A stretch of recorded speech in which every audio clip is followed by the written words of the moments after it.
ارسلنا فیکم رسولا منکم یتلو علیکم آیاتنا ویزکیکم صدق اللہ العظیم وصدق رسولنا بلاغ المبین ونحن على ذلك لمن الشاهدين والشاكرين والحمد لله رب العالمين إن الله وملائكته يصلون على النبي يا أيها الذين آمنوا صلوا عليه وسلموا تسليما درود پاک پڑھ لے الصلاۃ والسلام علیک یا سیدی یا رسول اللہ وعلی آلک واصحابک یا حبیب اللہ۔ سارے حضرات درود شریف پڑھیے الصلاۃ والسلام علیک یا نبی اللہ وعلی آلک واصحابک یا نور اللہ۔ حمد و صلاۃ کے بعد آج کی یہ نشست اصلاح انسانیت کانفرنس کے نام سے انعقاد پذیر ہے۔ اللہ کریم اہتمام کرنے والوں کو، شرکت کرنے والوں کو سب کو بہترین جزا عطا فرمائے۔ میری طبیعت اور مزاج اس طرح کا نہیں ہے کہ میں کسی جگہ کسی جلسے میں زیادہ دیر سے جاؤں، لیکن بعض اوقات راستے کی دشواری اور کچھ اور چیزیں بھی پیش نظر ہوتی ہیں۔ فجر کی نماز پڑھ کے میں گھر سے روانہ ہوا تھا، لیکن سارا شیڈول سمیٹتے کچھ مجھے دیر ہو گئی یہاں تک پہنچنے میں۔ انتظار ظاہر ہے سخت چیز کا نام ہے، لیکن امید ہے آپ درگزر کریں گے۔ کچھ باتیں انتہائی مختصر وقت میں اپنے عنوان کے تعلق سے آپ کی خدمت میں عرض کرنی ہے۔ اللہ تعالیٰ نے قرآن مجید میں فرمایا کہ کما ارسلنا فیکم رسولا منکم، فرمایا جیسا کہ ہم نے تمہیں میں سے تمہیں ایک رسول عطا فرمائے۔ وہ محبوب کیا کریں گے؟ یتلو علیکم آیاتنا، وہ تم پر ہماری آیتیں تلاوت کریں گے، ویزکیکم، اور تمہیں پاک فرما دیں گے۔ انسان تھوڑا سا بھی اس کی طبیعت پر کوئی میل کچیل ہو تو وہ بوجھ محسوس کرتا ہے۔ آپ صبح کسی ایسے راستے سے گزر جائیں کہ کچھ گرد کچھ مٹی آپ پڑ اللہ تعالیٰ آپ کو مہنگے مہنگے موبائل دے، آمین تو کہیے گا، اور کبھی کبھی چھوڑنے بھی چاہیے۔ اللہ آپ کو جزائے خیر دے، 2-4 لوگ بنا لیں باقی وہ دے دیں، پر یہ ہے کہ موبائل ادھر ہی ہے، میں نے تو چلے جانا ہے۔ تو آپ مہربانی فرمائیں میری بات پر تھوڑی دیر توجہ کریں۔ کوئی بھی تھوڑا سا بھی میل کچیل انسان کی جسم پر ہو نا تو وہ اس کے لیے تکلیف کا باعث بن جاتا ہے۔ ذرا سی کوئی چیز آپ کے ہاتھ کو لگ جائے، جب تک آپ دھو نہ لیں سکون نہیں آتا۔ آپ کے گریبان کا، گلے کا، قمیض کا، ویسٹ کوٹ کا ایک بٹن ٹوٹ جائے نا تو پوری محفل میں کسی کو نہیں پتا کہ آپ کا بٹن ٹوٹا ہے، لیکن آپ تکلیف میں ہوتے ہیں کہ یار یہ بٹن ٹوٹا ہوا ہے۔ انسان کے ذہن پر، اس کے حاشیہ خیال پر تھوڑی سی بھی چیز اگر ظاہری طور پر لگ جائے تو اسے بوجھ محسوس ہوتا ہے۔ آپ کو زیادہ توجہ کرنی پڑے گی میری بات پر۔ آپ نہا لیتے ہیں نا، چاہے ایک دن کی ہی گرد ہو، لیکن جب آپ نہا لیتے ہیں تو آپ کے جسم سے کوئی 2.5 من چیز نہیں اتری، لیکن وہ تھوڑی سی مٹی ہوتی ہے، آپ نہا لیتے ہیں تو اپنے آپ کو ہلکا پھلکا محسوس کرتے ہیں۔ یعنی کپڑے چینج کرنے سے بندہ اپنے آپ کو تازہ دم محسوس کرتا ہے۔ یہ اللہ تعالیٰ کا نظام ہے، اس نے انسان کو بنایا ہے۔ پڑھا لکھا آدمی ہو، مالدار ہو، اچھی ڈگری رکھتا ہو، آپ اسے کہیں جانے کی دعوت دیں، یار فلاں جگہ چلیں، فلاں محفل میں، تو اس کے پاس پیسے بھی ہیں، گنجائش بھی ہے، سواری بھی ہے، لیکن وہ جاتا نہیں، کہتا پہلے مجھے کپڑے بدلنے دو، کپڑے بدلوں گا پھر آپ کے ساتھ جاؤں گا۔ آپ کسی کے گھر چلے گئے، اسے کوئی مسئلہ نہیں ہے آپ کو گھر میں رکھنے کا، کھلانے کا، بٹھانے کا، کوئی معاملہ نہیں، لیکن اگر آپ بن بتائے چلے جائیں تو کہتا یار بتانا تو صحیح تھا، میں ذرا صفائی تو کر لیتا۔ انسان کی طبیعت پر تھوڑا سا بھی میل کچیل، تھوڑی سی بھی چیز بوجھ بنتی ہے. آپ سمجھ گئے میری بات کو جہاں میں آپ کو سمجھانا چاہ رہا تھا. ظاہری طور پر اگر تھوڑا سا میل کچیل ہو تو بندہ تکلیف محسوس کرتا ہے، تو اگر بندے کے دل میں میل کچیل ہو، اگر باطن میں دھبے ہوں. ایک ڈھیر سارا طبقہ ہے جو کہتا ہے سارا کچھ ہے پر میں بے چین ہوں، پریشانی بھی کوئی نہیں اور دل بھی نہیں لگ رہا، دکھ بھی کوئی نہیں اور سکون بھی کوئی نہیں. وجہ کیا ہے؟ اس پر غور کرنا چاہیے نا. میں نے عرض کیا ہے کہ جب تھوڑا سا بھی دھبا جسم پہ ہو، تھوڑا سا بھی، ذرا سی مٹی انگلی پہ لگ گئی تو کہتے ہیں پہلے ہاتھ دھو لو تاکہ سکون ہو جائے. بھائی لگی رہنے دو، تھوڑی سی تو ہے، لیکن اترے گی تو سکون آئے گا. یہ جو من کے دھبے ہوتے ہیں نا، باطن کے دھبے، اگر انسانیت کی اصلاح نہ ہو، تعلیم و تربیت نہ ہو، من میں اگر دھبے رہ جائیں تو آپ کے پاس سارا کچھ ہے پھر بھی آپ پریشان رہتے ہیں، بور رہتے ہیں. من کے دھبے کیا ہیں؟ ان کے تو باقاعدہ نام ہے، ان کی تو باقاعدہ پہچان ہے. یہ جو حسد ہوتا ہے نا، یہ من کا دھبا ہے. یہ جو تکبر ہوتا ہے یہ من کا دھبا ہے. یہ جو عداوت ہوتی ہے نا، بغض ہوتا ہے، یہ من کا دھبا ہے. یہ بندے کے باطن پہ، یعنی کسی بندے کا ذہن بن جائے نا میں تو معزز آدمی ہوں علاقے میں سے، یعنی اس کا اپنا ہی خیال ہے، پتہ نہیں کوئی معزز سمجھتا ہے کہ نہیں، لیکن دھبا اگر چڑھ گیا نا اس کی طبیعت پر، بندہ بے چین رہے گا. کیوں؟ وہ کہے گا یارو فلانا منڈا لنگیا ویکھو مینوں سلام ہی نہیں سو کیتا، میں فلاں مجلس میں گیا ہوں انہوں نے میرا اسپیکر کے نام ہی نہیں لیا، مجھے اسٹیج پہ نہیں بٹھایا. مفت کی ٹینشن، ہر وقت کی پریشانی. کیوں؟ کہ اندر ایک مزاج میں ایک بات آ گئی ہے کہ میں بڑی شے ہوں، وہ جینے ہی نہیں دے رہی. جو لوگ سادے ہوتے ہیں نا، یعنی جو جوان ابھی گیا ہے نا، اس نے 4-5 ہزار روپیہ دے کے بال سیدھے کرائے ہیں تو پریشان بھی بڑا رہتا ہے کہ یار میں انہیں پیسے لا چھڑے نے تکتا ہی کوئی نہیں پیا. تو جو آدمی سیدھا بیچارہ ابھی چارہ کاٹ کے آیا تھا 4 گھنٹے پہلے، اسی طرح منہ دھویا کپڑے بدلے آ گیا، تو پیچھے بھی بیٹھ جائے، اس کی ویڈیو نہ بھی بنے، فوٹو نہ بھی آئے، کوئی اس سے سیاسی سماجی بڑا آدمی نہ بھی کہے تو اسی کسی دے کچھ بھی نہ لگ دے، نہ کوئی ساڈا درد. اور حضرت بلے شاہ کہنے لگے اٹھ نہ بلیا چل نہ اتھے وسیے، وہ جتھے وس دے نہیں ساری اللہ. اٹھ بلیا چل اتھے وسیے جتھے وس دے نہیں سارے ہی انے، نہ کوئی ساڈی ذات پچھانے نہ کوئی سانو منے. یعنی اس چکر سے باہر آنا ہے کہ کوئی میرے ہاتھ چومے، کوئی میرا نعرہ لگائے، کوئی میرا یہ من کا دھبا ہے. یہ میل کچیل چڑھ جاتی، سینے پر بوجھ بنتا ہے. کوئی مانتا نہیں، ویسے لوگ مانتے نہیں، آپ بھی نہ مانیے گا، آپ کی مہربانی، ماننا نہ، مانتے نہیں بندے. ویسے لوگ جب بے چین ہوتے ہیں تو انہیں پتہ کرنا چاہیے کہ جسے جل تو نہیں رہے. مجھے بتائیں جو شاید جل رہی ہو وہ سکون محسوس کرے گی؟ میں نے کہا ماننا نہیں بالکل بھی، ہاں نہ بھی نہ کیجیے گا، ماننے والی بات ہے ہی نہیں. ساری دنیا کہہ رہی ہے حسد ہوتا ہے، یہ آج تک کسی نے مانا میں کرتا ہوں؟ سوال ہی نہیں پیدا ہوتا. ساری دنیا کہتی ہے لوگ دولت سے پیار کرتے ہیں، کبھی کوئی بندہ آپ کو ملا ہو جو اعتراف جرم کرے کہ میں کرتا ہوں؟ کہتے جاتے ہیں لیکن اعتراف کرنے والے لوگ میسر. یہ من کا روگ ہے حسد. اور اعلیٰ حضرت رحمت اللہ علیہ نے لکھا ہے، فرماتے ہیں حسد کرنے والا بندے پر اعتراض نہیں کرتا، حسد کرنے والا تو اللہ کی تقسیم پر اعتراض کرتا ہے. وہ تو کہتا ہے ادھر نہیں جانا چاہیے تھا، ادھر آنا چاہیے تھا. یہ شان، یہ شہرت، یہ اعزاز، یہ کمال، یہ مال، یہ دولت، یہ منصب ادھر کیسے چلا گیا، ادھر آنا چاہیے تھا. بے چین ہو جاتا ہے انسان، تکلیف اٹھاتا ہے. اللہ فرماتے ہیں میں نے تمہیں محبوب دیے ہیں، یتلو علیکم آیاتنا، وہ تم پر میری آیتیں پڑھیں گے، وَیُزَکِّیکُم، اور تمہیں پاک صاف فرما دیں گے. حضور سے سیکھ لو، نبی پاک سے سیکھ لو. یہ جو تکبر ہے نا، کسی کو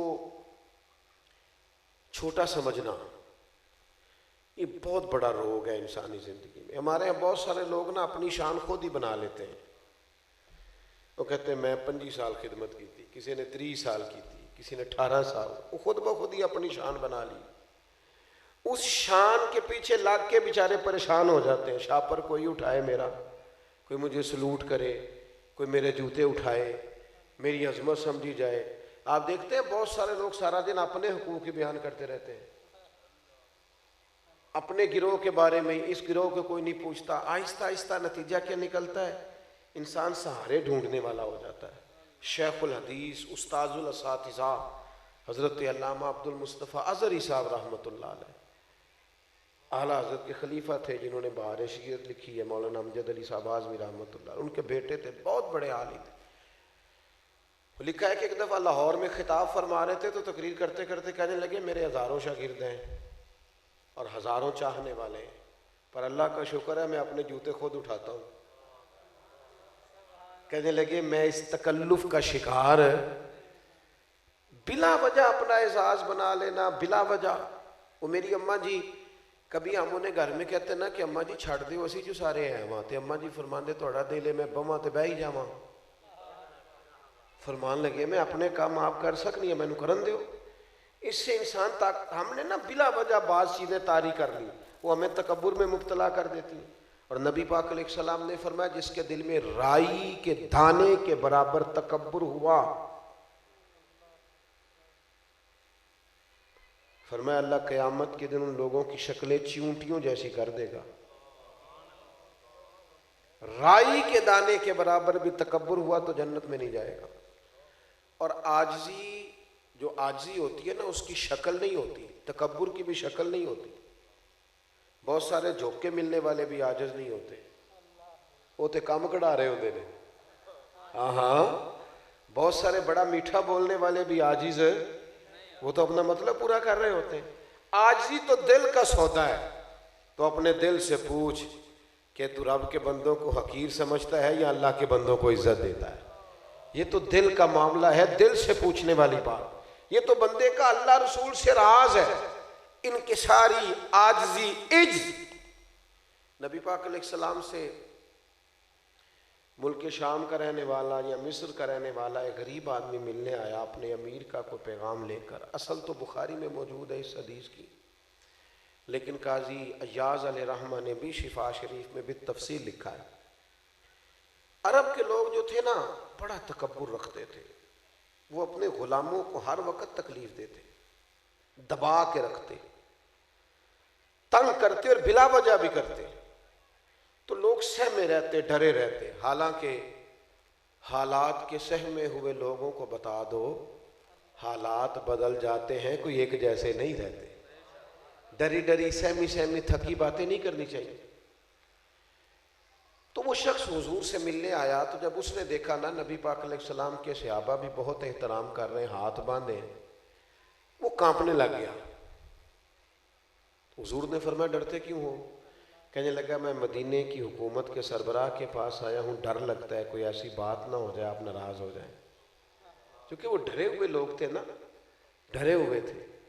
آج اگر کسی کی جرت نہیں نا وزیر سے بات کرنے کی تو پیر سے کرنے کی بھی کوئی نہیں، اس لیے کہ انہوں نے بھی ڈرایا ہے تو انہوں نے بھی ڈرایا ہے، ان کا بھی پروٹوکول ہے تو ان کا بھی۔ یہ دوسروں کو کہہ رہے ہیں فقیر ہو جاؤ فقیر ہو جاؤ، خود امیر ہوتے جاتے ہیں۔ میرے عزیز نبی پاک علیہ السلام کی بارگاہ میں وہ شخص ڈر رہا ہے، کانپ رہا ہے۔ حضور نے فرمایا کیوں ڈرتے ہو؟ کہنے لگا جی ڈر لگتا ہے، آپ امیر ہیں کہیں ناراض نہ ہو جائیں، آپ امیر وقت ہیں۔ بات کیا تھی، چلی کہاں گئی، اس نے کیا کہا تھا، پہنچ کہاں گئی؟ حضور تو رونے لگے اور پھر میرے کریم تسلی دیتے ہوئے فرمانے لگے تو کسی بادشاہ کے پاس نہیں آیا، تو اس بیٹے کے پاس آیا ہے جس کی ماں گوشت کے خشک ٹکڑے کھا کے بھی گزارا کر لیتے۔ غریب ماں کے بیٹے کے پاس آیا۔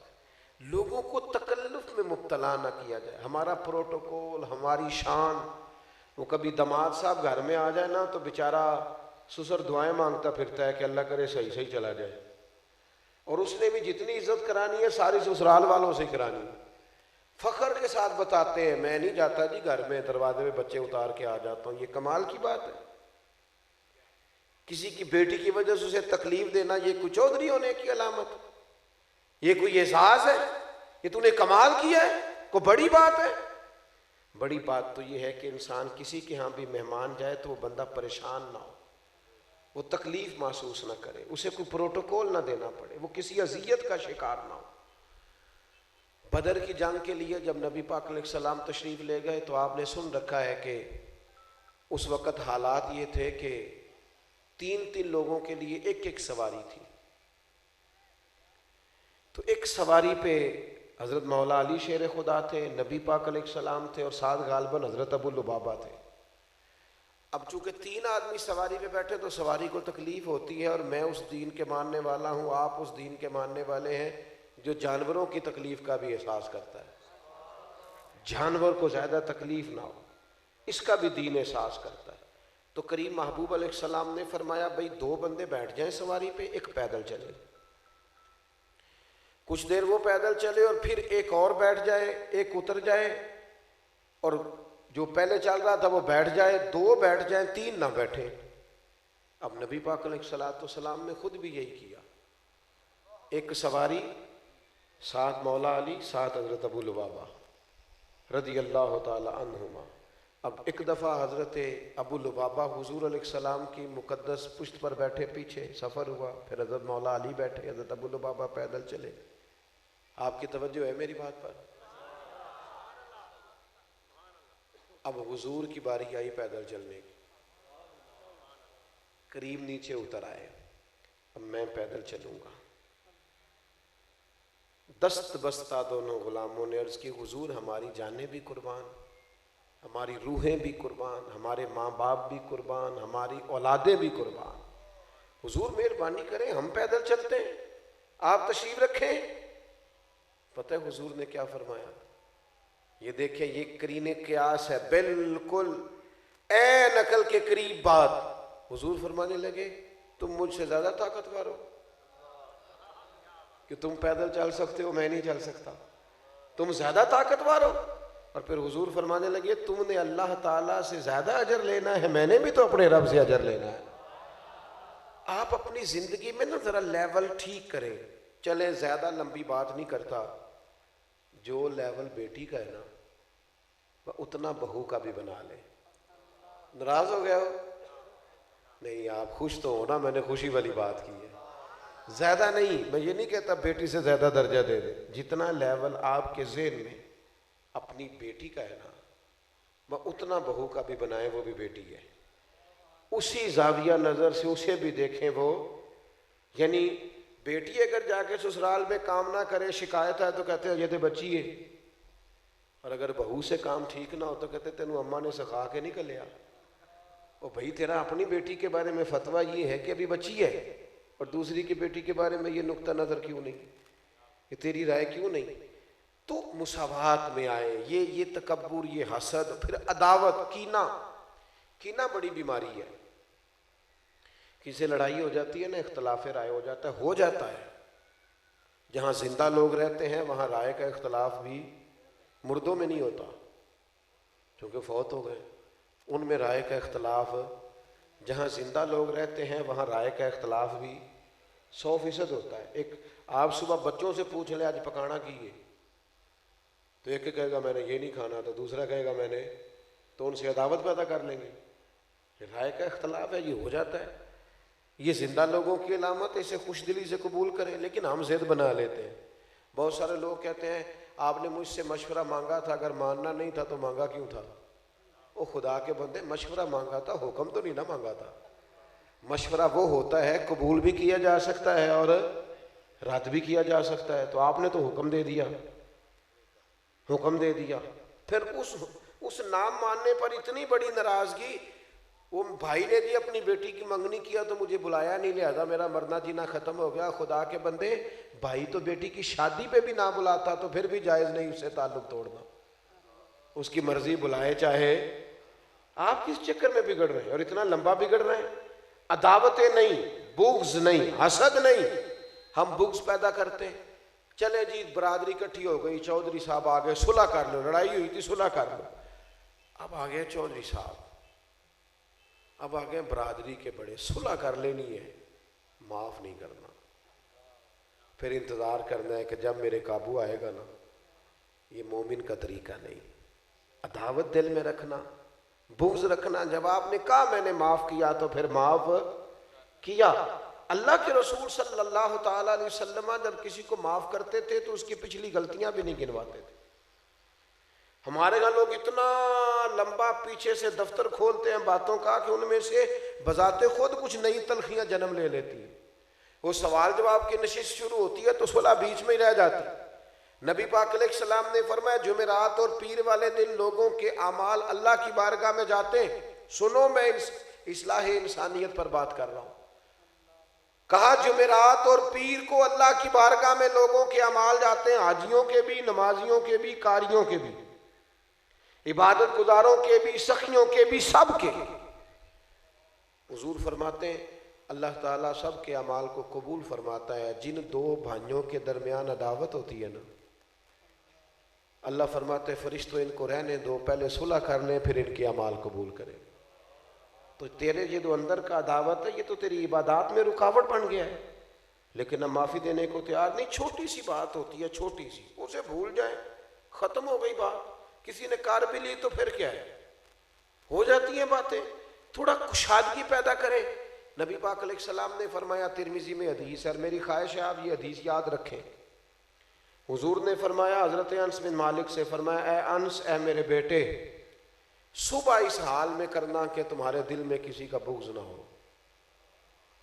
اور اگلے لفظ بڑے حسین ہیں، حضور فرمانے لگے یہ میری سنت ہے، یہ میری سویرے اٹھتے ہی دل کو دیکھنا، غور کرنا اور دیکھنا تمہارے دل میں کسی کا بغض۔ حضور فرماتے ہیں یہ میری، قوم نے سمجھا ہے صرف مسواک سے دانت صاف کرنا ہی سنت ہے۔ او بھائی دل صاف رکھنا بھی سنت ہے، صرف میٹھا کھانا ہی سنت نہیں، فاقہ کرنا بھی سنت ہے۔ عزیز دوستو، صرف چیزوں کو میں دوستوں سے کہا کرتا ہوں کہ پگڑی داڑھی الحمدللہ میں نے بھی شروع سے رکھی ہے، مجھے تو خاتنی کبھی کرانا پڑا، پہلے دن ہی نہیں کٹوائی، ضرورت ہی پیش نہیں آئی، لیکن اس کے باوجود اس بات کو یاد رکھنا کہ حضور کی جو پہلا طریقہ، پہلی ادا دنیا میں مشہور ہوئی تھی وہ صادق اور امین ہونا ہے۔ پہلی جس بات سے تعارف لوگوں کو ہوا تھا نبی پاک کا وہ یہ تھا کہ سچ بولتے ہیں اور دیانتدار ہے، تو سچ ہی نہ بولے، ڈھونڈ پھرے پورا ملک اور صادق اور امین کینڈیڈیٹ ہی نہ ملے، اور آئین میں جھوٹ کی سزا ہی کوئی نہ ہو۔ اور مذاق کا حال یہ ہے، ملک کے ساتھ مذاق کا حال یہ ہے کہ ایک بندہ ایک جماعت میں ہوتا ہے اس کی تعریفیں کر رہا ہوتا ہے، پھر اگلی جماعت میں آ جاتا ہے اس کی کرتا ہے، پھر تیسری میں آ جاتا ہے اس کی کرتا ہے، اور حال یہ ہے کہ قوم کہتی ہے نہیں جی ادھر بھی ٹھیک تھا، ادھر بھی ٹھیک تھا، وہاں بھی ٹھیک ہے، یہاں بھی ٹھیک۔ اتنا خوفناک منظر کے اخلاقیات کا کوئی دائرہ ہی نہ ہو، انسان کو پتہ ہی نہ ہو۔ میرے عزیز یاد رکھیے، اور پھر میں بہت پرانا کہنے والا ہوں، میں کہا کرتا ہوں کہ ہمارے ہاں نا وہی لوگ ہیں، کبھی اس جماعت میں چلے جاتے ہیں، کبھی اس جماعت میں، وہ پچھلی جماعت میں جب ہوتے ہیں تو حالات اور ہوتے ہیں، نہیں میں آ کے کہتے ہیں میں انقلاب لاؤں گا، تو میں کہتا ہوں نمبر پلیٹیں بدلنے سے انقلاب نہیں آتا، اس کے لیے انجن بدلنا پڑتا ہے۔ آپ نمبر پلیٹوں سے انقلاب لا رہے ہیں، وہی چہرے، وہی رنگ، وہی انداز، کیسے انقلاب آئے؟ انقلاب تب آتا ہے جب انسان کا دل صاف ہوتا ہے، وہ اللہ کی رضا کے لیے خدمت کا جذبہ پیدا کرتا ہے، پھر اس کی مدد ہوتی ہے۔ زیادہ لمبی بات نہیں کرنی، اپنے باطن کی صفائی پر بوجھ رہ جائے گا، بے چین رہو گے، دل ہو نا صاف، بندہ صبح نرم دل ہو، کسی بندے سے کوئی شکوہ نہیں، کوئی اعتراض نہیں، کوئی پریشانی نہیں، کوئی کہہ بھی جائے تو ساڈی ایڈی شان ہی نہیں، پھر کیا ہے، جتن جتن ہر کوئی کھیڈے، کدے ہارن بھی کھیڈ فقیرا، وہ جتن دا مل کوڈی پیندا ہی ہارن دا مل ہیرا۔ ہم تو نبی پاک علیہ السلام نے تو یہاں تک فرمایا اپنی بیوی سے بغض نہ رکھنا، اپنی بیوی سے، حضور فرمانے لگے اگر تمہیں اس کی کوئی ایک بات ناپسند ہے تو اس بات پر غور کر لینا جو تمہیں پسند ہے۔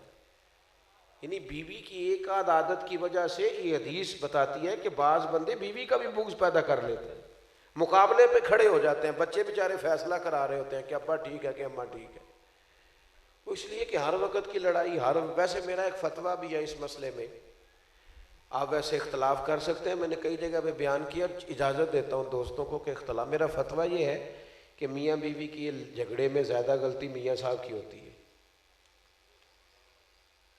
ہو گئے انہوں ناراض تسی؟ اینا تے نانا کور ہو تسی، میں تے چلنا بس، میاں بیوی کے جھگڑے میں زیادہ غلطی کس کی ہوتی ہے؟ میں نہیں دستا کسی نے، تسی بھی نہ دسے آجے، لیکن زیادہ کس کی ہوتی ہے؟ آپ اختلاف کر لیں، میں نے تو کہا اس سے اختلاف کیا جا سکتا ہے، لیکن دلیل دوں تو شاید آپ مان جائیں۔ عورت بیچاری کی عقل تھوڑی ہوتی ہے، مرد کی تو پوری ہے نا، تو مسئلہ حل کس نے کرنا تھا؟ تو یہ پوری عقل والا تو کہتا ہے کہ میں جناب سب ٹھیک نہیں کر دینا ہونی، جرت کیسے کی؟ او بھائی تیری عقل پوری ہے، گھر کے ماحول کو تو نے ٹھیک رکھنا ہے۔ بچے تباہ ہو جاتے ہیں میاں بیوی کی لڑائی میں کھانا کھا رہا تھا گھر میں، تو مجھے گھر والے کہنے لگے کہ مدرسے کا ایک بچہ روتا ہوا آیا ہے۔ پریشان ہو گیا، کسی قاری صاحب نے تو نہیں مارا یا کیا ہو گیا؟ میں نے کہا میں کھانا کھا کے پوچھتا ہوں، تو وہ کہنے لگی وہ زیادہ پریشان ہے، تو کانپ رہا ہے۔ میں نے کہا بلاؤ، میں نے کہا پتر کیا ہوا؟ کہنے لگا صاحب میں کار فون کیتا سی، میرے ابو پھر میری امی نہ پہ لڑ دے نے۔ تو میں نے کہا بیٹے ہو جاتی ہیں لڑائیاں تو اتنا؟ اس نے کہا نہیں بڑی سخت لڑائی ہوتی، ہم پھر کانپتے ہیں، ہم چار پائیوں کے نیچے چھپتے ہیں، میری بڑی بہن مریض ہو گئی ہے۔ کون کر رہا ہے یہ؟ کون تکلیف دے رہا ہے یہ بچوں کو؟ ابا کہتا ہے میں نے ہارنا ہی نہیں، سوال ہی نہیں پیدا ہوتا۔ تو اماں کہتی ہے میں کیسے ہار جاؤں؟